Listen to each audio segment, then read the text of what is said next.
আল্লাহর সন্তুষ্টির উদ্দেশ্যে কোনো মুসলিম যদি অপর মুসলিম ভাইয়ের সাথে সাক্ষাৎ করতে যায় তাহলে আল্লাহ তাআলা কি প্রতিদান দেবেন আসুন শোনা যাক। হযরত আনাস রাদিয়াল্লাহু তাআলা আনহু হতে বর্ণিত আছে যে নবী করিম সাল্লাল্লাহু আলাইহি ওয়াসাল্লাম ইরশাদ করিয়াছেন, যে বান্দা আপন মুসলিম ভাইয়ের সহিত আল্লাহ তাআলার সন্তুষ্টির উদ্দেশ্যে সাক্ষাৎ করিতে আসে, তখন আসমান হইতে একজন ফেরেশতা তাহাকে ডাকিয়া বলে, তুমি সচ্ছল জীবন যাপন করো, তোমার জন্য জান্নাত মোবারক হোক।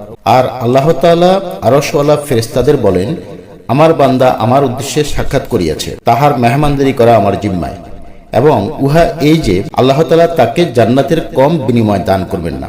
অর্থাৎ কোনো মুসলিম যদি অপর মুসলিম ভাইয়ের সাথে শুধুমাত্র আল্লাহ তাআলার সন্তুষ্টির উদ্দেশ্যে সাক্ষাৎ করতে যায় তাহলে তাকে আল্লাহ তাআলা জান্নাতের কম বিনিময় দিবেন না। সুবহানাল্লাহি ওয়া বিহামদিহি সুবহানাল্লাহিল আযীম। আল্লাহ তাআলা আমাদের প্রত্যেককে ছোট্ট এই আমলটি করে জান্নাতের ভাগীদার হওয়ার তৌফিক দান করুন। আমিন সুম্মা আমিন।